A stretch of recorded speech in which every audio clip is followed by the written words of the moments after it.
এই গরমে যাদের নাকি একটা নরমাল একটা ফাউন্ডেশন, তাদের ফুল কভারেজ ফাউন্ডেশন নেই, সেটা আজকে তোমাদের দেখাবো। তো চলো আজকে দেখে নিই। প্রথমে আমি একটু ফাউন্ডেশন নিয়েছি, তারপর আমি একটু লুজ পাউডার নিলাম, বানানা লুজ পাউডার, একটু প্রাইমার। তোমাদের কাছে যার যেরকম প্রাইমার থাকে এরকম প্রাইমার দিয়ে তিনটাকে একসাথে মিক্স করে ফেলবা। তারপর একদম আমার ফেসটা কিন্তু র ফেস, আমি কিন্তু কোনো কালার কারেক্টিং করি নাই। এখানে আমি খুব সুন্দর করে আমার ফাউন্ডেশনটা দেখো আমি কি সুন্দর করে ভরিয়ে নিচ্ছি, একদম মাখনের মতো হয়ে গেছে। আমি দুটো খুব সুন্দর করে দিলাম। তারপর আমি এখন কপালে খুব সুন্দর করে ট্যাপ ট্যাপ ট্যাপ ট্যাপ করে একদম ফাউন্ডেশনটা একদম ব্লেন্ডিং করে ফেলছি।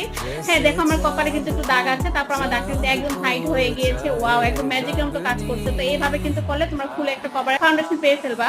তো আজকে কিন্তু আমি একটা ক্রিয়েটিভ আই লুক করেছি, কেউটাকে খারাপ ভাবে নিবা না। যারা নাকি মেকআপ করে তারা কিন্তু এরকম আই লুক করে, তারা রং নিয়ে খেলা করে, এটা আমাদের নেশা। তো প্রথমত আমি এখন কিন্তু খুব সুন্দর করে ফুল কভারের যে একটা ফাউন্ডেশন হয়ে গেল। এখন আমি এখানে বেসটাকে কমপ্লিট করে ফেলবো। এখন আমি দিলাম হলো একটু কমপ্যাক্ট পাউডার, সুন্দর করে আমি সেটাকে দিয়ে সেট করে ফেললাম, একটু কন্ট্রোলিং করলাম, একটু হাইলাইটার দিলাম। এই তো ব্রঞ্জিং করে সবকিছু একদম টোটালি কেমন হয়েছে বলো তো?